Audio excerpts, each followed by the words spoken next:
Amen. Amen. Odom bebre fi osusu Nyankopon ni nchen. Emfa ne doba ya je nkwan Jesus Christ so na emeka yen sei da pe mu nyina. Amen. Amen. Ya de radio asese adom ti. Hello. Odaswa kura ne mma. Hello. Masida di kan koma osusu Nyankopon. Yes. Na esa koma Senior Apostle John Owusu Echao, the General Overseer of the True Faith Church International. Ampo. Sir, wama me okwanya wei. Sir meni Nyankopon ma emekasa enanadwi. Obi peneso say yenda mpanyifo ase a ontiam de ninka say amen. Amen. Nyame adehye enadie teachings and I may be ye. Yaba be suadie. Yane on mine offense of mine. I a Jinamuka say. Yani won't ever suadie. If we say, our real Asamoah, Midnia MC, Eddie Kankayano. A real Siwemu, Anna Onyakupa Maquine say. Young Faso, na yanyi ni ewa.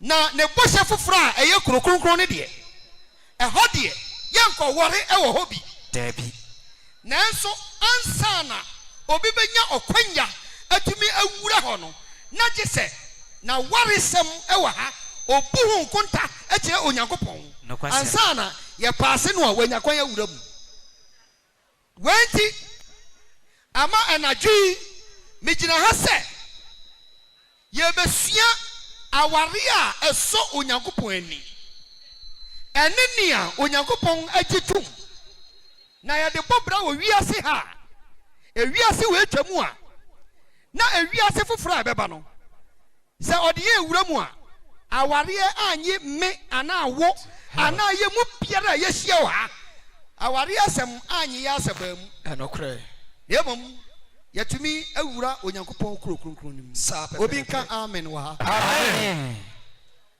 Na dia di kan no me de be fi ase afri me nuanom emrantia ne mabaawa afei na wa ya dwene se wo be wura mu efri se edan wo hoi se wo si dan a na wa anto fapem no wa nya good foundation a Enframa den bofo dan no so a ebetumi abu dan no se wo si dan na se wa anto fapem ne yi a ensuo yiri na osusan ne bedwira dan no a ebebu dan na to agu ampa na saa na awaresem no se wo be wuram na wa nhwa se de tie na wa nhwa se de onyame aka wa tie de onyame aka fa ho na wo de wo ko wuram a wo bedru frifri baabi no na ayate se de empranifo bu bebi se akwanti fifri tiwa se anko wo sa ebe hinhan ho ne santi me de masem no ane ma desua no ebe fi menuanem emrantia ne mabaawa wanya nwura mu na afei na wo ya dwen se wo be wura mu hallelujah amen obi wa ha etie me etie wa ya kanyame asem afa ware ho a na kire se eye Onyankopon tirimpo ne nyansa ena ye be kade ya kire ho no enokwasem ebi o ha ebe ye oya nanso se otumfo ho sore hye wo a enyawafa okre na ochuo boko na odi tie nyame asem no a ebe ye ensiesie papa ama oda che nkwaje amen amen amen na ye besua nyame asem ye di kan no mame Genesis chapter 2 verse 18 abakosem ngoma di kan timienu chichemu edu nwotwe Genesis chapter 2 verse number 18 Eradi Nyankopon kan se Onyankopon atirimupo ebra obo ewiase wieye na obo ye nana Adam ade ne betena wiase no na obo ne niam nyina wieye no ana Onyankopon kan kasa bi enye se onipa nkotena Onyankopon kan se enye se onipa nko abetena beye ne sese boafo mama no enti ensa se onipa nko atenti maye boafo de ama no now onipa ye refer wa ha no na chese Onyankopon refer to Adam ana obarima na obarima te wa na enye se ono nko abetrenti onyankopon atiri mu pon se obeye oboafo ababeka ne ho me nuanu mu mranti a mo wo ye mu a obi aye na adwen se ono de onware da no onyame atiri mu pon nya sa na te wo say it is not good for a man to be alone. It is not good for a man to stay alone. Yes. And yes, sir. Onipa nko abetena. Eno ti na obeye boafo abeka ne ho no. Na ansa na onyankopon be yi se atinimu poi. Na wafra ye na Adam. Na ode oma ena hoato de so. Na wayi ni mparuo mu bi. Na ode aye onipa foforo e de abeka Adam ho. Ama wa beye mienu no. Odi kan ema Adam nyansa bi. Bra Genesis chapter 2 no verse 15. Genesis chapter 2, the verse number 15. Never Yankopon do any part I could do it in true more. Bo Adam no. Ansana obeka se anya se onipa nko atrenti no. Omano baby etnai. Sir. Omano baby tinai. Lokwasem. Obroni se God gave Adam a residence, a place to stay. Yes. Oh, yes. Ewo edin true ni mu ho. That is it. Omano baby se ontena. Me dofo pa wutie me. Anamotu we sa foundation we se wa hwe ni yie na wo pepere wo ho na wo korase na wo da wo maami asaso na wo da wo papa asaso na wo se wo kofa partner foforo be ka ho a enye yie baby o efi se onyankopon ma Adam baby tenae eti ansa na wo betu anamo no pe baby etena pe dan etena yes hai wo dan na eye lonely na ye hu se wo ye wonko na wo te ansa na wo pe boafo o ma Adam baby tenae no o se ni se ono ho no won ho ana o se ma Adam adwuma yeye o ka kire Adam se afei me ma wadwuma efisa boafo be ka ho na boafo ne be ka ho a ese se wo ye adwuma na o de bi aboa oboafo no a o be ka ho no man ti se obi ka amen wa amen eti o ma Adam adwuma so onye eti se obetu saa na mo no apɛ partner bi abɛka ho a ye de kan ne se pe baabi a wo betena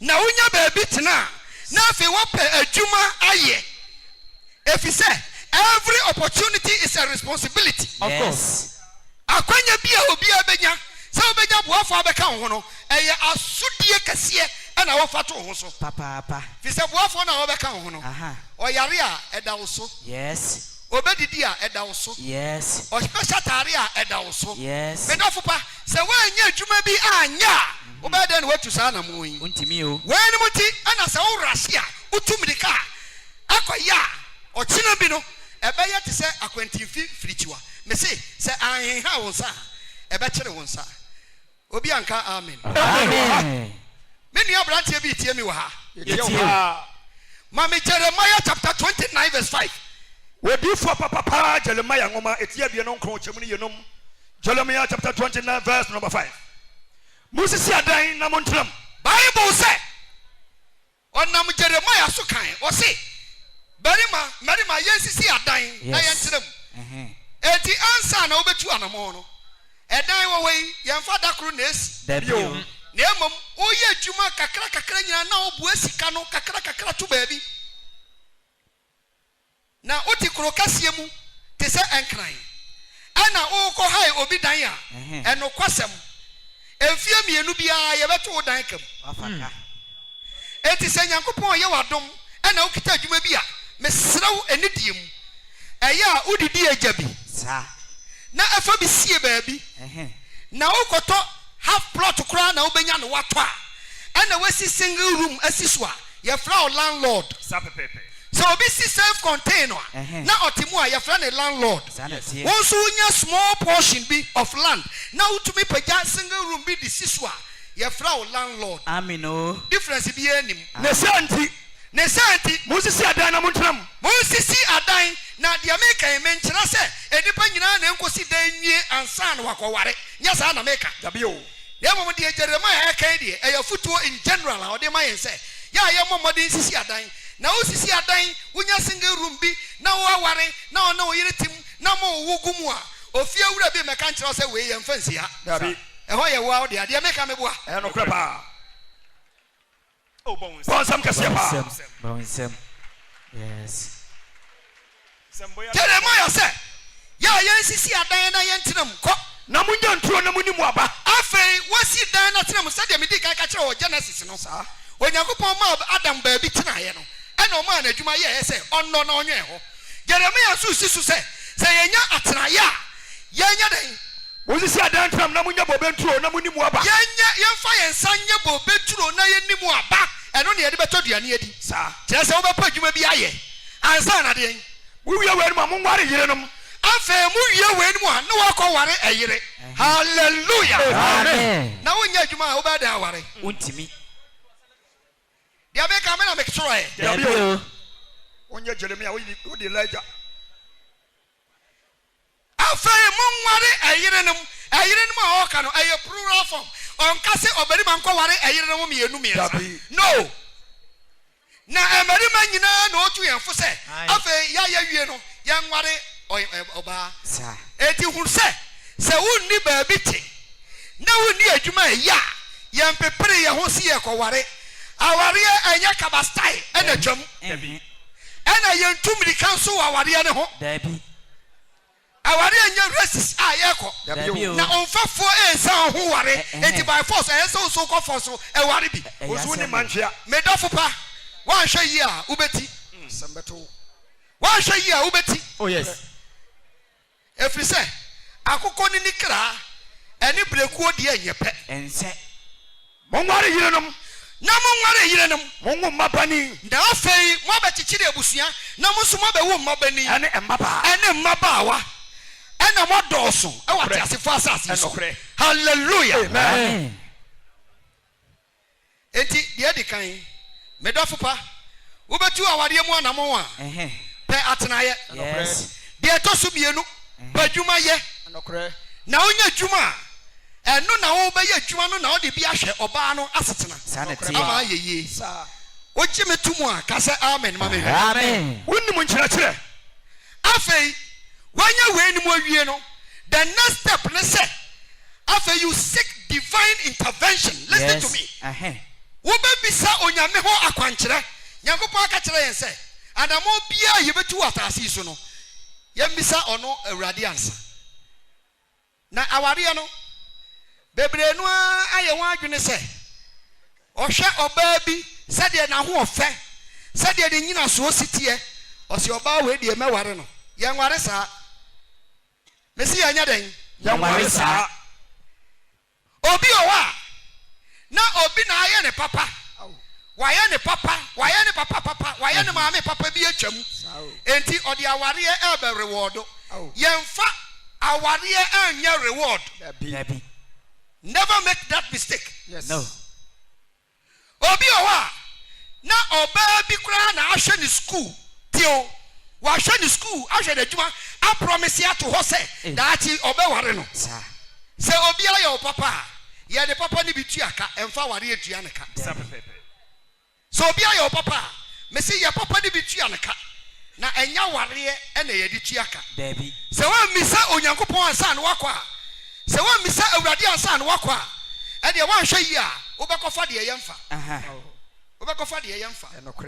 medɔfo pa a wotie me wɔyɛ afutu a sɔfopanin aka ne koma sɛ ɔsɔfoɔ biara bosome biara yɛ a yɛnkyerɛkyerɛ awareɛ asɛm ɛfiri sɛ yɛahwɛ yi a akristofoɔ yɛawareɛ bebree deɛ yɛbɛkɔ bonsam gyem awareɛ bebree deɛ yɛbɛkɔ bonsam gyem na awareɛ no sɛ woanhwɛ ne fifiri yɛ yi a ɔkyerɛ bi no deɛ wobɛhu no ebi a na wampɛ waduru awareɛ so no mepa wo kyɛw kɔ awuradeɛ ne wobɔ awurade mpa yɛ bi sɛ nyame akwankyerɛ ɔbaa pɔtee ko a ɛfata sɛ wobɛtumi ne n'atu anammɔn ɛwɔ abrabɔ mu bisɛ nyame ebi asi pɛn kenkan Genesis chapter 24 verse number 11 Mose ngumadi kan ana Genesis eti aduonu na enchemu du baako yankwae Genesis 24 verse 11 Wasina omanu yoma no butu kro no krotia yɛ nana Abraham na ɔpɛ yere ama ne ba Isaac aware ɛgya biara a wɔpɛ ɛyere ama wo ba ware mesi yɛmfa mɔburohu so nkɔware ɛna yɛmfa papa nso nkɔware yɛmom anka ɛgya papa deɛ ɛyɛ ne sɛ ɔbɛbiri duru so sɛ ɔbɛware a anka bɔmpa yɛ boa ne mpaebom na awurade enyi ne deɛ ɛmfa ma no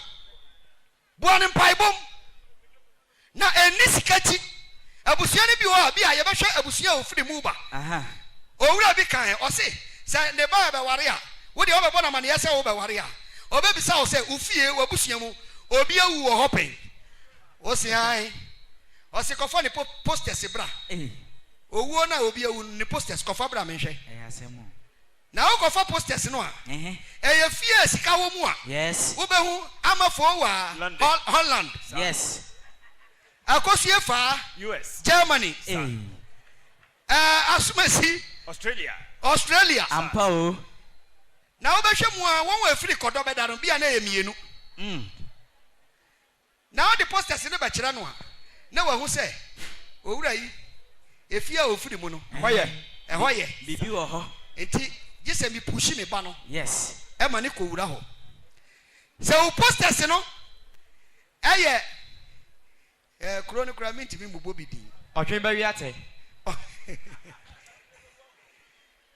obewu se dabi efia we die emunye abrochirefu onim ya wadofo ya farmer papa wo tie me yes e pa wo chew se oba ebre aso se wo be ware a buane mpaibom oh yes na wo nso me ni sikachi me ni sikachi amen na wo di sikachi a oba no wo de ne beto trouble mu ochena tie ne ye me nkase obi wo sika be ware obi ba ma ompeni onya sa na me ka wo na dia me ka ne se esese bisa kwankyere obisa onyankopon wa kwankyere Abraham soma na ko ase onkopa yire emre ne ba Isaac na Isaac osomafo ne ko he no okoduru kuro ne so ho no ana oma ne yoma emo a odi omo nam no oma omo nyina gina ye ana oye den ewo asubura bi ho omo ko gina wo asubura bi ho anwumre bra ema ebesa nsuo anwumre bi a emma ba wo kuro mu nyina ba besa nsuo tie story yi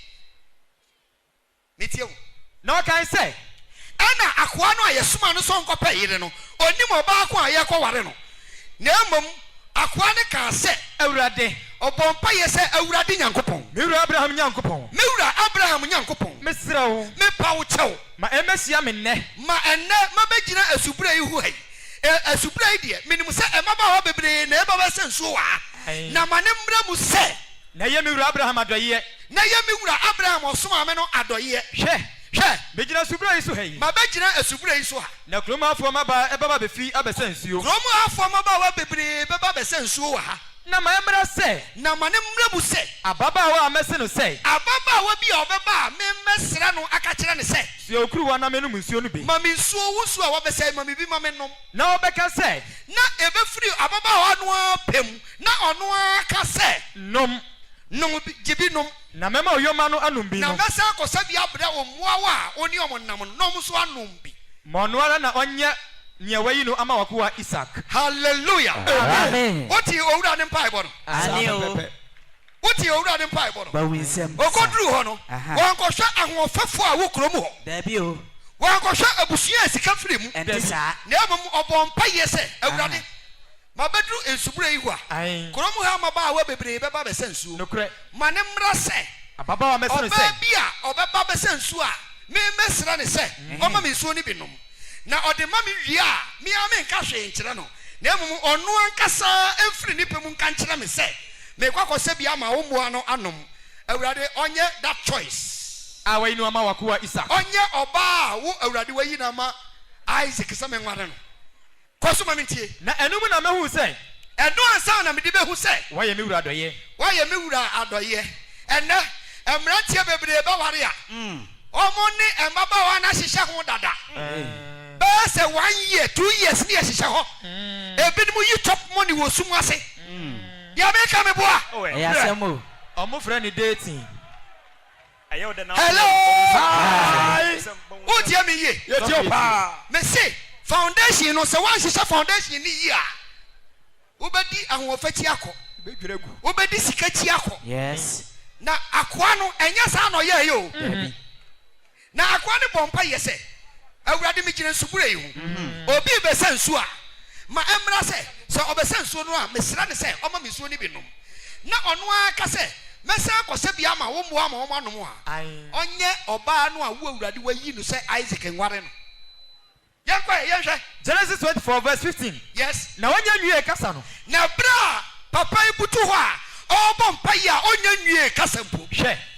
Rebecca owu no ma Bethuel. Ana baba wo bi ba ho. Ye fra ne Rebecca. Ai. Ye fra ne Rebecca. Ne papa de Bethuel. Rebecca owu no ma Bethuel. E oye Abraham ne nua na ho yere Milka eba. Mo ebae. Na ne kuruwa no esi ne mati so. Na ababa no ne kuruwa si na bati. Na ababa no ho ye fe se. Sa ababa no na ne ho fe se. Papa. Wa yo babu na obarima bia hunu no da. Wo na ema ni bebre abesa. Na omo besa nsuo no na owura yi somafo yi ebisa won se mami nsuo no bi no a ne ya ma ne bi anom. O ma ne no mu wie pa. Ono anka se okosa bi aba ne mo o. Sabi. O si da bi enye ono a. Ampa. Me pedi ono a beka se. Mese bi ama ho mo an. Ampa. Enti Rebecca ba he no. Na ne ho ofe. Pa. Sa de agidifo ma mo ho ye fei. Oh yes. Pansambo se ho. Na ne ho ofe. Yes. Ana ne kuru wasi na beti so. Yes. Metio. Na oyo babu na obarima biara hunu ne da. Nanso Rebecca na oyo babu no. Na ye mbreki no. Mesi ya den. Ye mbreki no. Me da se. Na wonso so e. And now ababa wa bi edi 30 years. We di 30 years. Sa me mfare na meka. Meka se mari ma ba ye 3. Esa. Musi esa. Esa. Enti ka men ka sen. 10 dia ye. Hallelujah. Amen. Yen offenso man yen ya safo mu na obenya ababu no a obarima bia mbreki ni da. O sa pepepe. Opa bra. Ya be ma obi. Oh yes. Nanso ufiri abonten na wo ba ya ma onware yen ye ba. Na emom gi wa ba ya sori mu bi abeka ye hu bi. Efise ye te ye hu ase. Papa we de mesra meka o wada woroma. Rebecca ba no na rekuru wasi na beti. Oh yes. Ko na okosubra no boy kwose ne kuruwa no ma. Ana okosa nsuo ni bi wo kuruwa anim. Na obai. Ana obai. Na akwani tumrika kosia no se. Akwani kosia Rebecca na oka kira ne se. Mesra wo ababawa. Mame mo okuruwa yi mu ensuo kakra hwerew. Mame ma okuruwa yi ensuo kakra hwerebo. Na o se num kakra bi. Ana o se. Ana Rebecca ka kira owura ne se. Miwura. Nom bi. Na oye ntamusia ne kuruwa no esi ne nsa. Ode ma no ode de kuruwa ne ma no se onnom de obetumi anom. Ema wonom ye. Ema ne nom yi. Na ma onom wie ye no. Eti ebra onom wie na papa no hwe de Rebecca beye. Oka se. Ana oka se. Na koma kosa bi mabre uyoma no nso. Mame nkosa bi mra uyoma no nso. Bonsem. Mame nkosa bi mra uyoma no nso. Thank you, Lord. Yes. Bitie akosi se obewie nom. Akosi se uyoma ya odi omnam no wo nyina bewie nsuo ni bi nom. Na oye ntem ko hwe ne kuruwa no mu nsuo no. Ana ohwie ne kuruwa no mu nsuo. Egu anom ye ho. Egu anom ye ho. Na otutu mrika akọ aburu anom. Ana otu mrika ekọ aburu anim. Na okosa nsuo. Ana okosa nsuo ni. Na osama ni yoma ni nyina. Osama ni yoma ni nyina. Empaibo no owura ne boy abamu ana emam. Abamu. Bonsem. Yes. What choose what the dada. Hey. Na uchusu ye fe na ukobom paye. Asem na wabosi. Ade ukobutu ha. Ye obe hu ani se oba na anu aduane de ba ofie. Osi afa. Eno ano no. Edi. Yes. Because okuma da so dada. Eh. Osi afa. Na ode ebe fa. Na misu dede. Edan no se wo to no wan to fapem ni yi a. Ye. Wan hwe yi a edan no ebebu agu a wo so. Of course. Enti me nua brantie bi tie mi a.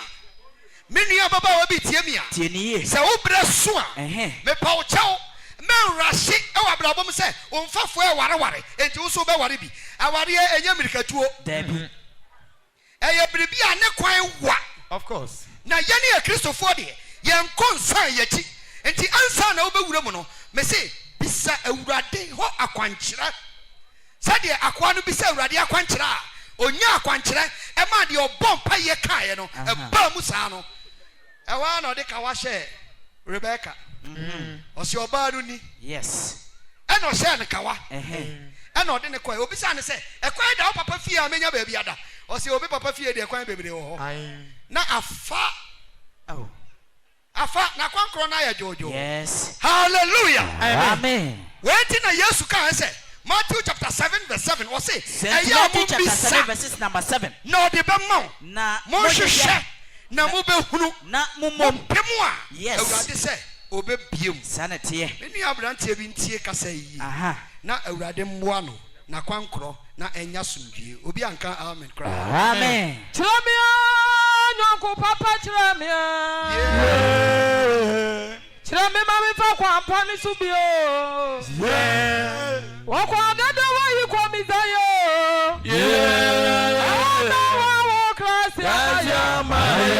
I don't know. I wanna know. I see why you're now. I am no crow. I should not miss it.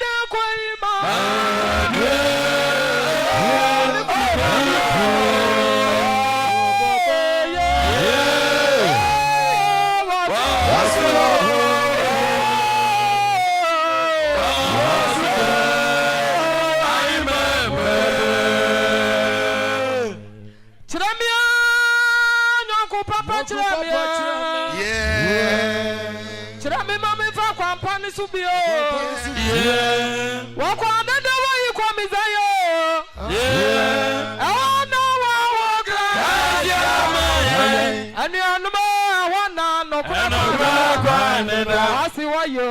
Aya no kuna wasunodo misede kwa ima.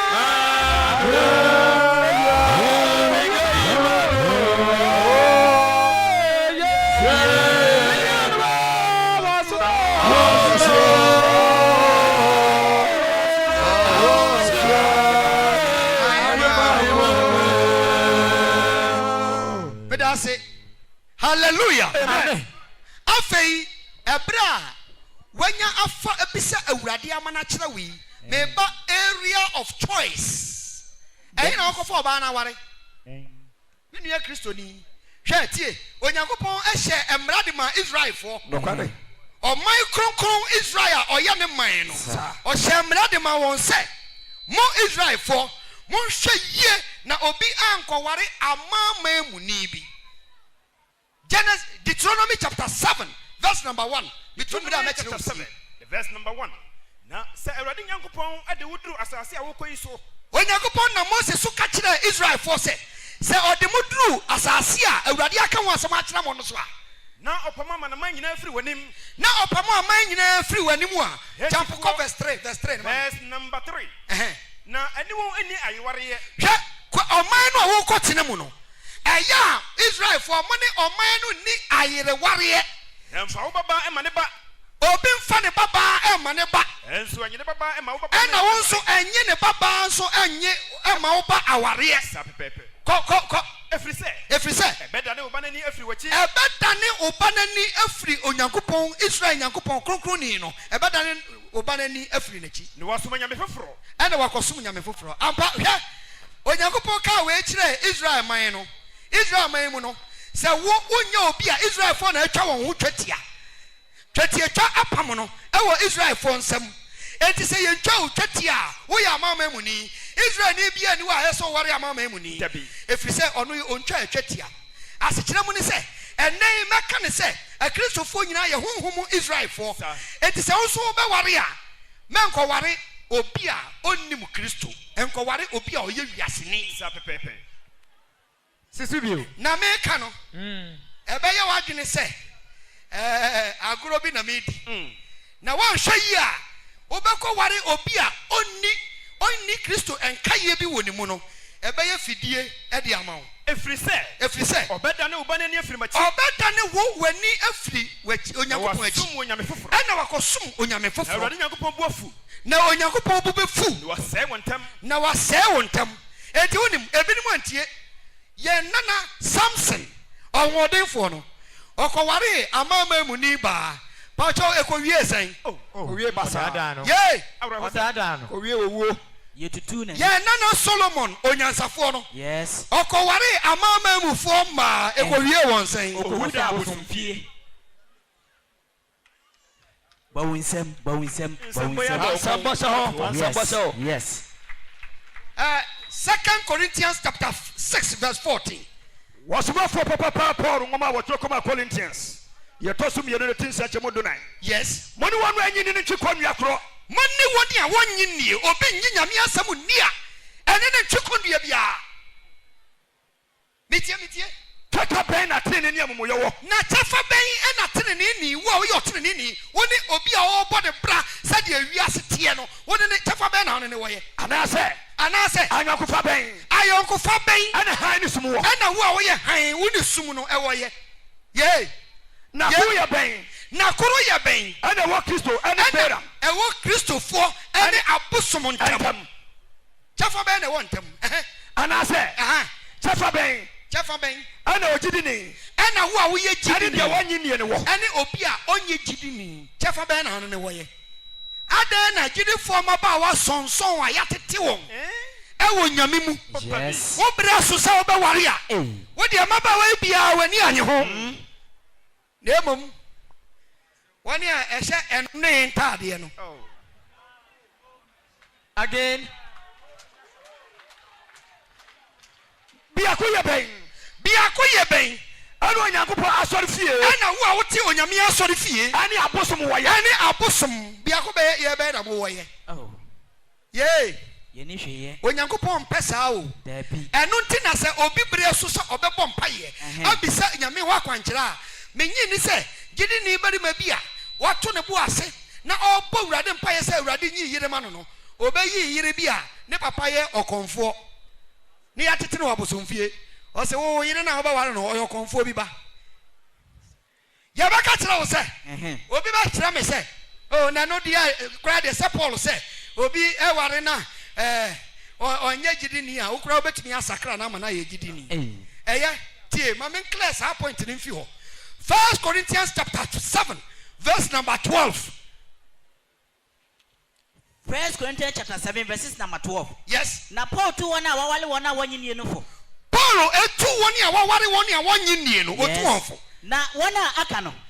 Mena me catch that one. Paul said, Mena me catch that one. Paul to be in a jane at the catch-roll, yes. If you say any more, Paul, sir. Paul said, 1 year, no. Yes. Mena me catch that one. Anya erade. Nanya rade. Say onua bi wa yina 1 year. Or say onua bi wo yire. Tie. Bible ni ya odi asan ase. Yes. Onua bi wo yire. A 1 year. Ya oba no anyinia. Na oba ne pene se. Na oba ne pene so se. One ne tena. One obetena. Onya no. Me nya na ware. Yes. Ka say amen. Amen. Yes ye enya ye nyina ne ye yire no mo ebinom yire no mo enko gidi asore. Yes. Ana me boa. Paul say ebra obehu Kristo no se oba na wo ware no no wa ware no no. Se ono onyi ni a se berima no a wo ware no no. Se onyi ni a enya hwe me nya no aware. Na se oba no so okunu. Oba no so okunu a wonyi nie. A wonyi ni ya. So oba ma ne pene. Pacho tie won ka se oba ne kope kunu o. There be. What did that? Ana oberima ne kope yiri o. Nya sa na o ka no. There be. Na Paul ba Corinth no. Na asafo no ebinim ware wo wonyi ni dada. And otu won safu yi. Bible professor. Ade na wo de koto wo de ho. Afa na wo ba ware amedofo pa. Afa na wo ba ware a. Twemu yie. Ware obi a oye Kristo di. No kasem. Empokura no. Papa we de wada uruma mesra meka. Anka betumi a. Anka yenya yemu no. Yes. Ka yen hye ne se. Obi a nware ne nyonko gidi ni.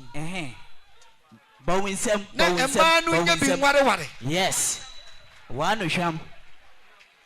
Amen. Amen. Hallelujah. Amen. Paucho we de mesra. Obere ma bia ne oba bia wanya furu wanya buru 18 years. Na nyina. Na wo apate yase am pacho bra adwemu ha kakra bi ne menka sembi. After 18 years men pa under age. Yes. 18 years and above. Oba na obere ma momra. Bema na momle dwemu ha. So for pa kire se emaba wa ne mranti a monye emfie dumwotwe no. Ya onware ye. Na onware ya bala. Mama 1 Thessalonians chapter 4. 1 Thessalonians chapter 4 verse 3. Munti na make asem yi o. Madam no muntie me yie. Tie ni ye. ye. Na dia asoma no no eno no oka. Aha. Oh, wo ho abra. Memfare. Yes. Enipa na do so say. Wa hwe. Many ma ho ofefo am wo mu yi. Nokwasam. E ma ba wa ho ofefo am wo mu yi. Nokwasam. Ti ma ware won no bia wo mienu ankagidi. Ye no so. Ye koya dim pa. Obari ma bia ko fa bi obonten ma bio. Na bi mu ware wo mu. Ebi ne wo mu yi. Emu ofe yiye. 1 Thessalonians chapter 4. Paul mu di kan o de come Thessalonica fo. Muntie mosem yi. Eti anan chemu miensa. Eti asem abrabo mu ahotie. Ko. Na wani ni Onyankopon pe. Wei de American eno ne nia Onyankopon pe. Ma hotie. E wo mo am hotie ho. Se mo ni mo ho firi adwamammom. Se obie nyi ne ho firi adwamammom. Se mo mu biara hu se. Na mo mu nyina mu hu se. Obenya nankasa na de ahotie mu. Oh, nya Bible we na me pe. Kai different Bible kai asante twi no mame. Be part of 1 Thessalonians chapter 4 verse number 3 no. But say na ye di Onyankopon pe. We ni di Onyankopon pe. Mo ahotie. Mo ahotie. Se mo nyi mo hu firi adwamammom. Se obie nyi ne ho firi adwamammom. Se mo mu bia hunu se. Na mo nyina mu hu se. Obenya ono ane yere. Obia benya nankasa ne yere. Ahotie. Ewo ahotie. Eni ani die mu. Eni ni die kwan so. Wani aje aba wo. Mo pray so amonka amen. Bio kai o to aso bio. 1 Thessalonians chapter 4 verse number 3. But say na ye di Onyankopon pe. We ni di Onyankopon pe. Me part of mo ahotie. Ewo mo ahotie ho. Se mo nyi mo hu firi adwamammom. Obia nyi ne ho firi adwamammom. Se mo mu bia na hunu se. Na mo nyina mu hu se. Obenya ono ane yere. Obia benya nankasa ne yere. Ahotie ni ani die mu. Eni ni die kwan so. Enya akono ni biri mu. Enye akono anibiri mu. Mama ya mutie. Gidifo ni bi wo ho a nyamesuro ni wo mu. Oya bari ma no obadaada wo se me ya ne me be ware wo. Me ya ne me be ware wo. Ye biribi kura empanyifo be kase ye nko ware. Eno nya hotie o. Me part one. Anu ya kono ni bi. Obi ade ba mo mpene. Ya bi. Ejamai de mo mpene. Anokre. E ma ba wa mo mpene. Nokre. Ubesuro obi a. Yesuro marima no. Nokwasam pa. Efise wonni mu de ati ni mu. Ebia na wunti no ba he. Obebo wadwaman ne wadwane. We ni di Onyankopon pe. Yes. Mo hotie. Awurade hyiram. Awurade hwe mo so. Amen. Awurade mmie mo komam. Amen. Na oma mutie Awurade nyansen. Na mo fanko tun anamon. Na enhye Awurade anu onyam. Afedan sese. Na ebeye dipa fa. Na mo nyina ma ware. Ye de Awurade mo nko transe. Clap for the Bible teacher. Clap for the Bible teacher. Clap for him. Clap for him. Bemena. Afei ya uranam awaria in general na meka. We de introductory. Ya me de ma me nuanom mrantia ne mabaawa wonya ngura mu. Afei de me ba ye ne a yete awaria nim no so. Ana mubu ofu Ye bufu ya kra. me ba ye a yete awaria nim. Enokre. Mame Solomon anyum. The book of Solomon, chapter 2, verse number 15. Songs of Solomon, chapter 2, the verse number 15. Was the Monte Habadon Maye? Habadon Ketua was able to be Solomon said, Yari awarefo, Eya yanchichiri habodomono. Bible bakunwa, watro se sakramai. Sakramai ya fox. Na fox no, abua fox no, sakramai no, na duani ya odipa, opepa, eye bobe aba. Se obi ye bobe turo biya. Na emwai etisi na fuo mu a, omo sei afuo no. Na Solomon said, ya monchichiri sakramai mma no. Ne marketing no. I was saying bobe. Ya was say bobe turo no. Ena ye bobe turo no, atimi asu bebre. Hallelujah. Amen. Bobe turo be na meka ho asem yi. Eye aware no a wote ase sesei no. Eye aware a me no mienu yete ase no. Bible say, yanchichire ensam nketenkete no. Ensam nketenkete ne say, no matter say de wabɔ mpa yi afa. Abufuo wo nipa mu. Sapepepe. Wabɔ mpa yi say de na nyame ayi na kyerɛ wo kra. Ene wanware no a. Me say, onipa kuta abufuo. Ukunu aware no nya soro abɔfo. Oyire aware no nya soro abɔfo.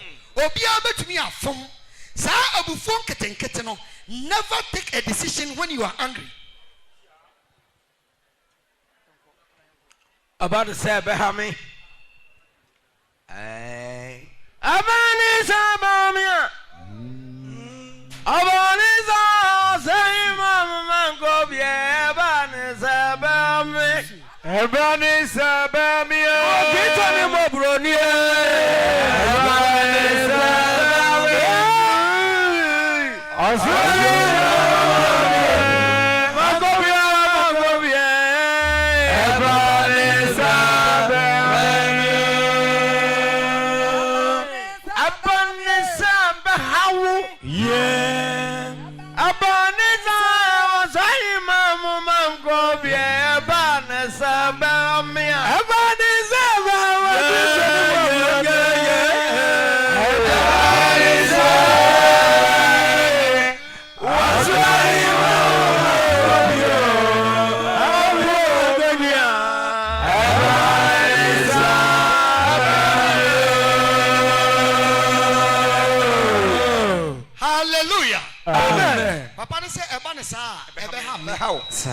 Say, Brahma bring nachi.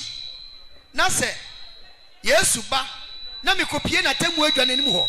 Na ochira me say, Subanya na de ware we yire no. Mani anye ho. Eba ne say ebe ha mi o. Nokasa. Ebe ha mi. Sa na wo so eba ne say ebe ha o. Nokre. Bible say, ya chechiri sakraman banketenkete no. Won na say bobeturo no. Hwa abufuo tumi ba awadiem. Abufuo no ye ensam ketenkete awade na nkasa wo ne problem da ho dada na abufuo ketenkete no mome ya nchechire we ye wo ne nyonko bone a onfa nche no Nokre. na ya wade no atumi aso ampa eye nigi se MC no di kan ma wade for 35 years. Wow. Yes. So yensi akonwa wo ma wade ye ho da Ampa. na ebi so sit da. Amen. Oh yes. If you say, Metidi Nyameka, Metidi Yankupon Kachremi, na di Onyankopon Kachremi no. Me hwese metumidia ye dwuma pepepe. Nokre. E wo ma ware ho. Sa pepepe. Ene ye besua de bi. Yesua pa. Mame Colossians chapter 3 verse number 18. Paul ngumo tokoma Colossi. Okay 18 ne pa. Na wako Titus chapter 2 verse 3. Go. Paul ngumo tokoma Colossi. Etimi ansa chemo dum wache. Wayirenum Amu wo fie hey. Momra mo asema mo kronom. Bible say me nkyira mo say. Munsua se mo bebra mo ho ase ama mo kunu nem. Mumsua se mo bebra mo ho ase ama mo kunu nem. Wayirenum Momra mo asema mo kronom. Oyire we your wife. Wife no me spell ya WIFE. And your wife. W no stand for wonderful. Yes. I no stand for instrument. Yes. F no stand for four. Yes. And the Y no stand for enjoyment. Wow. It is a wonderful instrument for enjoyment. Yes. One thing now your wife. Oh, but man chance how be man ni aje. Oba chiche na wire. Nanso e man bi wo ho a. Omre wan ho ase. E man bi wo ho a. Omre wan ho ase. Omre wan ho ase o. Not. Hey. Say yes, yeah, my lines is say. Obi am charging you no nya ya. Anka emerima. Ebe sign resignation letter no. Come do so pa. Wayirenum. Momra mo asema mo kronom. Momi amra ye ho asema ye ankasa ye kunu nem. Sane ese wa urade mo. Sade e fata e wa urade mu. Oba de woni wo kunu kasa oni tire e wo fie. Benima ye tire wo fie. Siasa obebra wo ho ase. Emfa woni usku awako. Emfa no woni usika awaye. Wanya. Hwe oba wo sika che ni kunu a. Adebuo pa emma binim o sorry. Emma binim wo sika che wo kunu ni mu a. Wo kunu ni mu adane enkwada. Ene wo fie.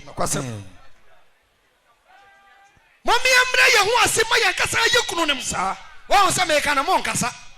Mo nkasa. O ma ye din. Menyam. Papa. Abani ni kunu kasa, obakasa ni mate, ni classmate, on your classmate. Dabi. Onyankopon aska no Genesis chapter 3 verse 16. O say, oba odo no mema wo yi anu nyinsem mu brebe do so. eya wo na obewo mma na wani begina wo kunu na ono na obedi wo so bedi wo so ampa enti wo so kora wo so sa yen ni obedi wo so anokra yen yes oh yeah guy fasa boso man sadia o tie bia ye bedi wo so bele so ma wo kunu ni wo so Titus chapter 2 verse 3 Titus chapter 2 verses number 3 na emre wan so emre wa mu wom e ma panyifo no yes wo mu wan bla mo bra sadia fata nipa kronkron woni nsekulu wanya saduam na mo nya saduam yes wan church sempa mo e ma panyifo no we enu ti na sofo pani apaw emakuo se ya mo nkyerɛkyerɛ mo ho mo nkyerɛkyerɛ mmaba no sempa na wode atemaba wadwene mu na mo de ate mmaba wadwene mu ama watimi adɔ wɔn kunu no ama watimi adɔ wɔn kunu no ene wɔn ma mitie na wadwen adwempa ɛna mmaba no adwene pa atimi ahyɛ wɔn ho so atimi ahyɛ wɔn ho so ayɛ wɔn afie yie awia wɔn mu fie yie na watimi ayɛ adɛɛfoɔ na watimi ayɛ adɛɛfoɔ na watimi abrɛ wɔn ho ase na watimi abrɛ wɔn ho ase ama wankasa wɔn kunu no ama wankasa kunu no na wanka Nyankopɔn asɛm no wasɛm bɔne ɛhɔ na yɛ me de no yes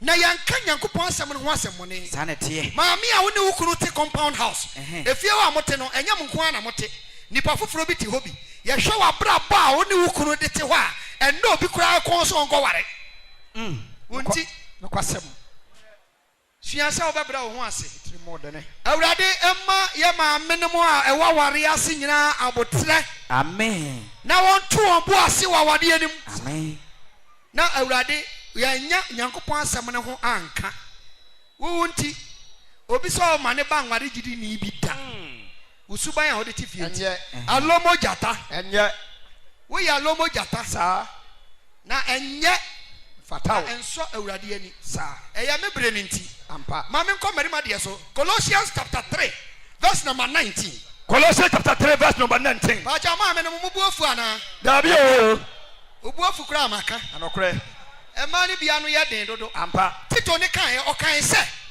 se na won hwe won ho so yes e ma ne bi wo ho a munnim ahoso hwe ya mun siesie bo ho yie aha uti no a wabɔ no bo edi busumi na onya ne hwea ebu bɛbɔn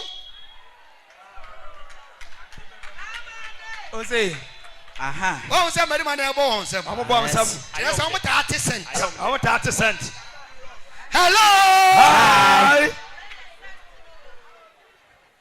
ya mun siesie mo ho ebi ni mu buru wɔn ho dodo ampa ɛdi ani kane nyinaa Onyankopɔn ayɛ wɔ attractive yes hwɛ de egu wachi ukunu ebi ni hɔ sa da bi ukunu de flat hwɛ de sensen obo ukunu ne bi ɔbarima ni bi sa da bi o wɔn to mo bo asɛm ayɛ wate ampa na ɔba ho yɛ fɛ na ɔma ho yɛ fɛ ɛna wo ho yɛ fɛ ampa o ya kasa bebu sa wo ho yɛ fɛ na ɔma ho yɛ fɛ ɛna wo ho yɛ fɛ ya kasa bebu ɔba bi ɔha ne ho hyɛn ne ho ɔfɛ nanso ne kunu nya hu sɛ ne ho ɔfɛ ya kasa bebu me da ase why Already slow.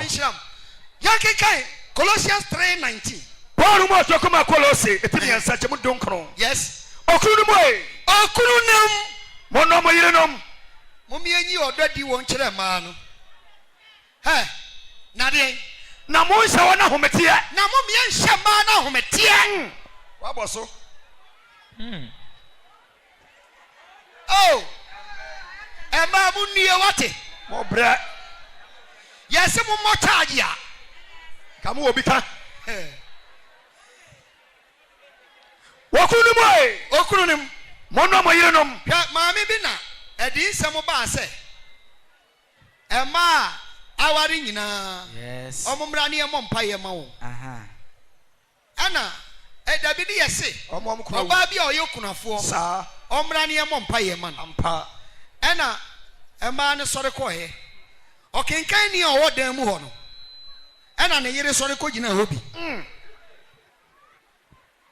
ɛde amfa yie ɛna ɔmo kyerɛ ne sɛ maame wo ntee deɛ papa no yɛka announcement no yɛse wɔne a wɔn kunu no mu awu na ɛmmra me o de amete ase me wɔ ha ɔse munyaa me me wɔ ha o kenkan ni munyaa me ma me nyina hɔ me gyina ha o Aware na meti ase me chen okunafo. Hey. Wa haya kenkanfo ne. Hello. Hi. Adanya. Enye akwada school to.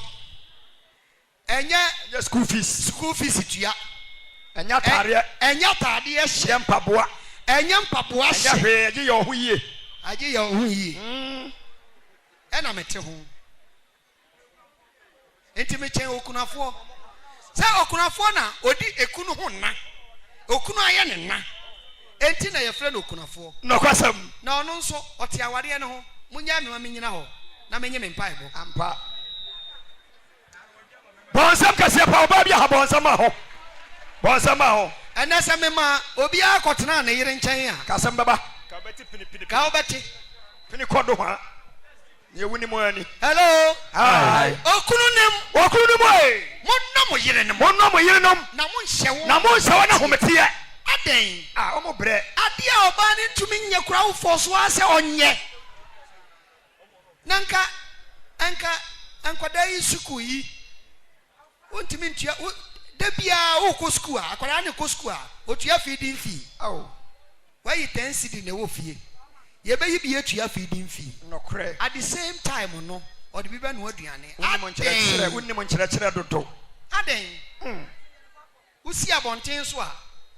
Adwo poku a choba na e won kokko na makɛseɛ. Uduru ho a, wogi fufuo 5 cedis. Enam no ye twa ne 5.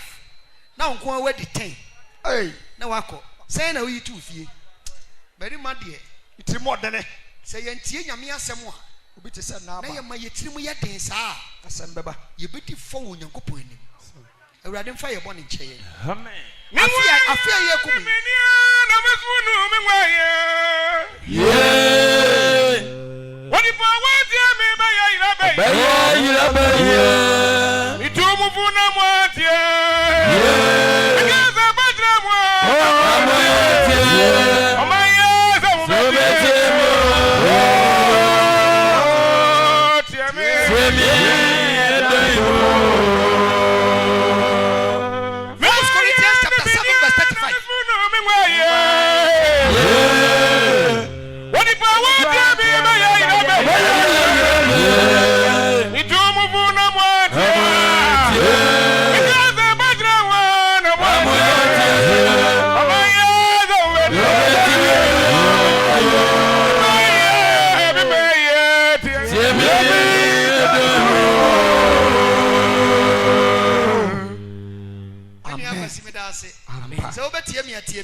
First Corinthians chapter 7 verse 35.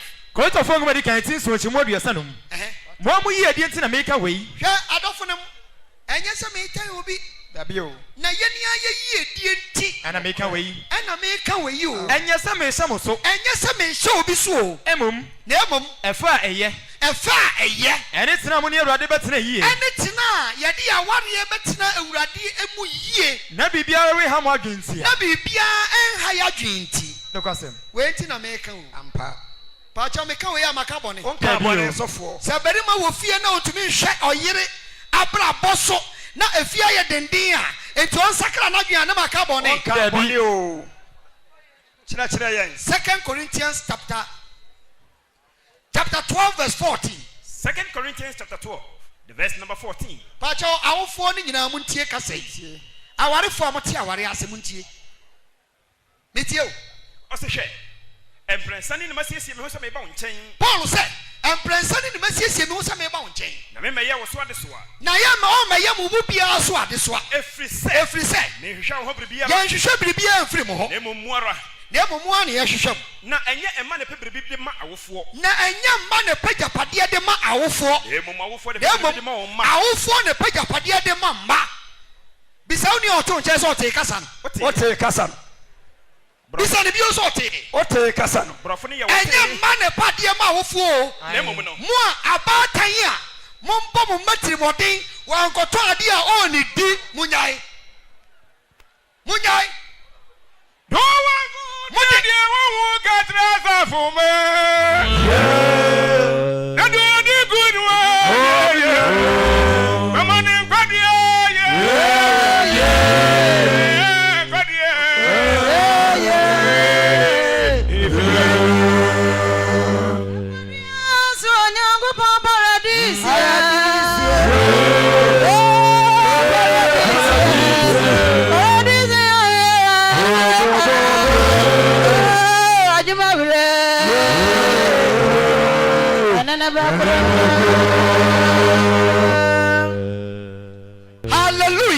Amen. Yeah. Enye ma ne pade ma awofo. Dabi o. Na awofo a onyankopon nam moso e de enkwada no abawi ase no. Se wan hwe makwada na brabo sei a onyame be bisa wo ho asem. Ampa. Eya wo se wo de wo an wa wo keke. Awo. Ye ngo saa keke o. Dabi o. Enkwada ni nyina hu o mo papa no mo maame no mo se onyankopon. Osori anopa. Se akwada no bedidi so be ye den eye wasede. Ampa. Ana osori a no wabu aketem na okọ. Beni ma bebre bua ma won ma eja egidi asori. Efiri se osori anopa so obenya daage pa wo asem. Dodo se pa na se ne yire yare a osofo dodo se empe dodo se na wo yire yare a ana o mai yare a utumi di o mutana se bra me mo mpa ye mam. Entansi ji obi amfra o telephone. Entansi. Obi fra o telephone a. Obi a wunni mo no no. Wo ne ho bre ne adaage. Ebe bom pa ye ma. Wo yire yare a nti utumi ye. Dabi o. 2020 Ewurade nye ye yie. Amen.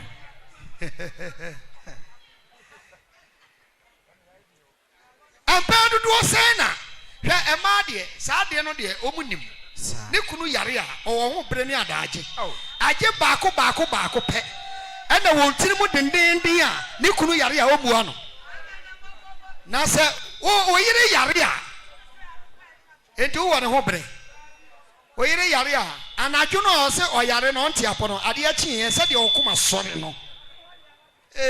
Asem aba.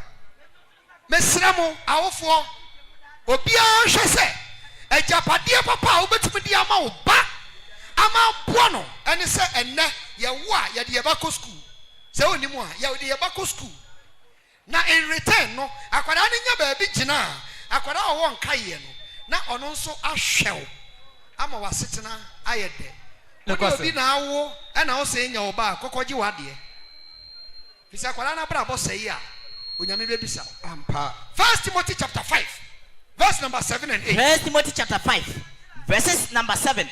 Na yenum na kasa kire. When na Bible say, yan kasa kire mu na ofiri ha kwa.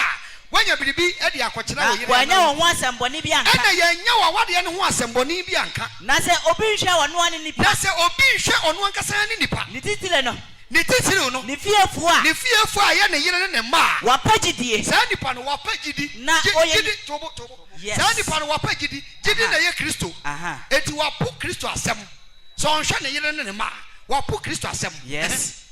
Na oye nipa bone sine de onyini. Ote. Awo. Akaka. Mema mote. Mema. Sisubio. 1 Timothy chapter 5 verses number 8. Na se obi hwe ono ani fie nipa. Se obi hwe ono ani fie nipa. Ni titire ni fiefu a. Ni titire ni fiefu no. Wa pagidie. Sa nipa no wa pagidi. Na oye nipa bone esine de onyini. Oye nipa bone fortune obi a onyini. Oye nipa bone fortune obosonsum ni a ote bosom dem. We ayawre ho anokrasem. Awurade nsakra ye. Amen. Awurade nye ye yie. Amen. Minimum say nia owarefo ati ochina bi betu ho.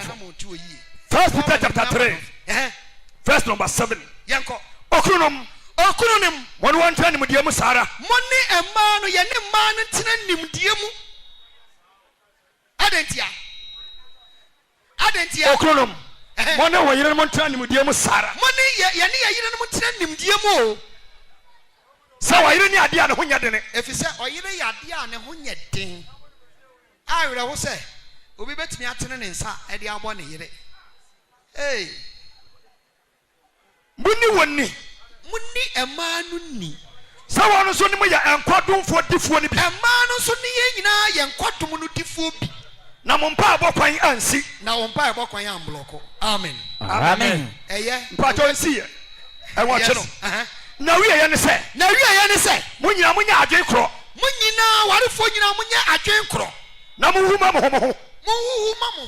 Na mo no do mo ho sa nuanom. Mo no do mo ho sa de Abraham do de yire yi. Mo ya mo hyehyɛ mo ma mo ho. Na mo ya mo hyehyɛ mo ma mo yi ho. Na mo nyina mo nwa ho brase adwene. Mo nwa ho brase adwene. Mo mfa bɔne ntua bɔne so ka. Obi mfa ne nyonko bɔne ntua ne nyonko bɔne so ka. Na mo mfa wɔyɛ ntua wɔyɛ so ka. Mo amode ahyia bi abeto mo ne mo kunu ntam wɔ kɛtɛ so no mo nyai. Wani bi a ɔyɛ wunti. And they yan kasa. Yaya can ye tiffy or umpire bokwen yes. Our for a yamedibubesia. Ya de brand a juma. Ampa. Ye mono, ya na kuna phone so we mu. E kuna phone. Make a warrior some in general. Romans chapter 7 verse 1. Paul ngoma de koma Romans 14 so nchemu di kan. E ma kuna phone amu we mu muntie me kakra. Yanko. Owuoji ye free mrase atifi asem. Yes. Ana say enuanom. Free verse 2 no na nya ntema me. Enchemu ye mienu. Na oba wo se okunu ase de. Oba biara oti okunu ase de. Wo de mra chechire no asan okunu. Ye de emra chechire wo ade wasan okunu no. Ebra wo te ase no. Ebra okunu no da so te ase. Na so okunu no wu a. Na se okunu ni wu a. Wasane no afiri okunu no mra no. Na ya sane wo afiri okunu mra ho. Enti okunu no da so te ase no. Enti bra okunu no da so te ase. So de no kobo barima bi hu a. Se wo de wo kobo barima foforo bi hu a. Obefre no owaresai fo. fo. Ye befra wo se wo ye owaresai fo. Enya owaresai ye ho na me bae. Na wo de wo kobo barima foforo bi a ye befra wo owaresai fo. Na se okunu no wu a. Na se okunu ni wu dia. Na wayi no afiri mra no ho. Na ye yi wo afiri mra no ho. Na so koware barima foforo. Na koware barima foforo bi a. Ene na onya owaresai fo. Na onya owaresai fo. Amen. Amen.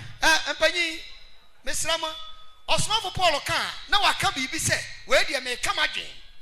Enti we so papa na me kama dwen kakra. Kama dwen. Ye wo amamre bi wo ya kan mamu ha. Se obarima ni yiri wu a. Yes. Barima no bosome 9 bosome 9 otumi ware ma ne yeyi. Nanso oba de obaye tuntum saa afe. Ansana se ope aware a waware.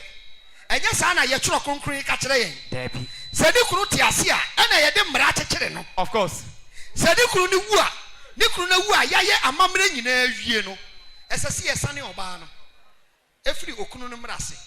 Na se oyobi a ope se obeware a watumi aware ama ayeye. Exactly. Saa na Paul eka. Sa. Ye mfra tuntumu afe no e wo kratafa he. Eni ho bia. Ana tete amamra na ye de ye Kristo som. Kristo amamra nko. Eni twaka bia. Ana ewiase amamra nso. Ye ne twaka. Bia na obi pese oware no. Ya se kise wanya afe. Afe no wo Bible fa he. Won hye oba krafo so. The Exodus chapter 22 verse 22 who can he? Yemfa oshebi nse oba krafo ade kunawu. Anya sa no sifre me a. Bio ye mui. We dia mesra beka o. Se obi ayire wu a obi kunu wu a. Otimu saa onya bi nware. Se obi pese okoware ne kora. So ayasem. Na obi atunefo se asomasi kunu asomasi yire na okoware no. Ye beka se oti ase nyina na open. We eye wiase ana ye Kristo. Bible say oba no ani kunu awu no ya sane na firi okunu mra ho. 1 Corinthians chapter 7 verse 39. 39 o se de. Oba kru ti ase no. Oba wo kunu ti ase de. Ya de mra kekere no. Ya de mra na akekere ho. Na se okru ni kamu a. Na se okunu ni ka ba bia. Wode ne ho. Na wade ho. Na ho kwan se oware. Oba ware a wo ho kwan se utumi ware. Na amom. Na amom. Awurade mo nko a. Awurade mo nko a na obetumi aware.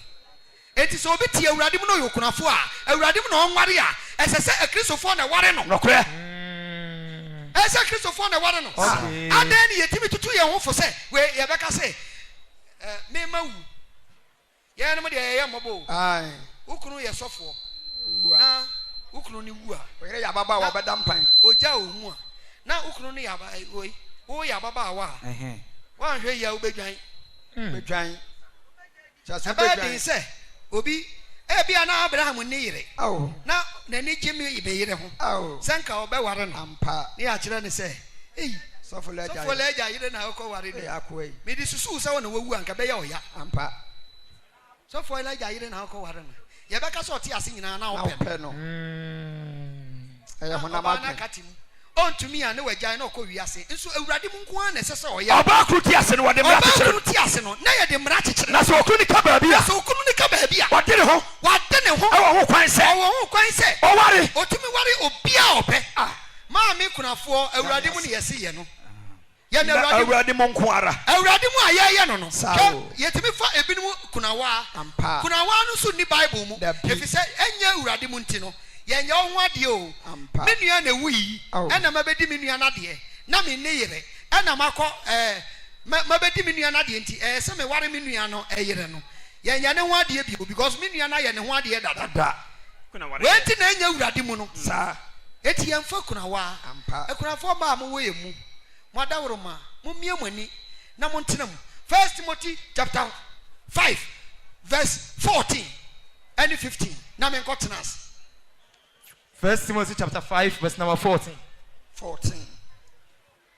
1 Timothy chapter 5 verses number 14 Emma ahokwafo bo enti me pese Paul say opese wona wonyine ye no Emma wonyine ya wo kunu no awu agya won no aware wo ma edi efie so wo mo ware emma wo ware eti me pese na wo wo ma emma ne di wo fie so na wa ma otamfo kwan na ya ma otamfo kwan se oni atem ko efise ebinim amani akodi se tanchi dada amani akodi se tanchi dada na se ya ma binim amani akodi se tanchi dada na se oba gidini bia na se oba gidini kunafo bia onhwe won na oma ne nye asafo no adesoa se oba gidini bi wo oba kunafo a onhwe won na wo ma no nye asafo no adesoa yes ko 15% bi wo the verse number ko verse number 16 se oba gidini bi wo okunafo a onhwe won yanhwe won na o ma no nye asafo no adesoa akunafo a wonyanyi e kan verse 11 no a o so akunafo a wonyanyi e de onko ware sir enti me ma menam menuanam awarefo ene mu a mo bekọ aware mu no awurade nka mo ho awurade moa awurade nsiesie mu awurade ntena mu mu ofa na asem ntena mu na da obeyi na ne onyam adi no ya paase e wonyam ani na dum nti amen